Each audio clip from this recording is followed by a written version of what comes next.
அரசியல்ன்றது election அப்படின்றது ஒரு எக்ஸாம்ங்க. ஆ.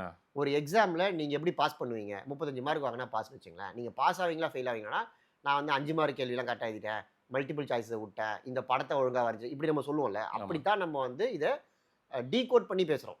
அப்ப திமுக அணியா போகும்போது அவங்க ஜெயிச்சுருவாங்களா அப்படின்னா, ஆஸ் ஆன் டேட்டுக்கு அவங்க ஜெயிச்சுருவாங்க. ஓகே. ம். அதுக்குள்ள நம்ம டீகோட் பண்ணி பார்க்கும்போது, திமுக வலுவிழந்து இருக்கிறது. கடுமையான அதிருப்திய சந்திச்சிருக்கு. அரசு மேலயும் அதிருப்தி இருக்கு. ம்.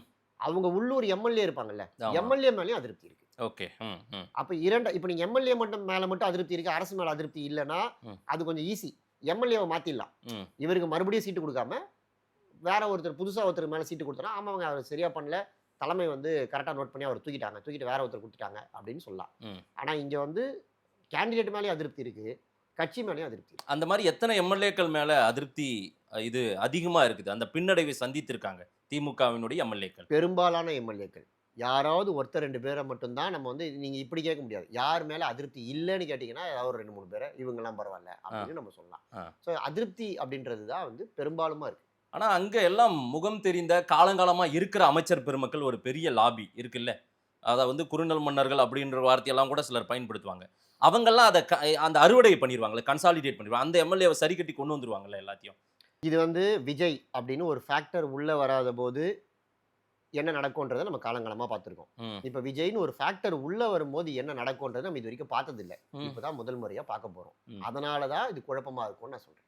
ம். விஜய் ஏற்படுத்தக்கூடிய பாதிப்பு, அது எல்லா பக்கமும் பாதிப்பு இருக்கும். ஆமா. அது ஏன் திமுகலயும் இருக்கும், திமுகவுக்கு பாதிப்புன்ற மாரி நீங்க சொல்ல வரீங்க? விஜய் வந்து நான் ஏற்கனவே சொன்ன மாதிரி, ஏற்கனவே சில பேட்டிகள்ல சொன்னது போல, ஒரு ஜாதி கட்சி இல்ல அது.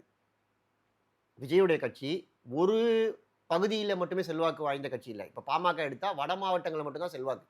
பாமக அலையன்ஸ்ல இல்லன்றதுனால தென் மாவட்டங்கள்ல ஒண்ணும் பெரிய பாதிப்பு வராது. தென் மாவட்டங்கள்ல சில கட்சிகள் இருக்கும். ஜாதி ரீதியா சில கட்சிகள் இருக்கும். ம். ஒவ்வொரு குறிப்பிட்ட ஜாதிக்குன்னு ஒரு கட்சி. அவங்களுக்கு இப்ப ஏசி சண்முகம் இருக்காரு. அவர் ஒரு கட்சி நடத்துறாருன்னா, அவர் ஒரு சமூகத்த ரெப்ரசென்ட் பண்றாரு.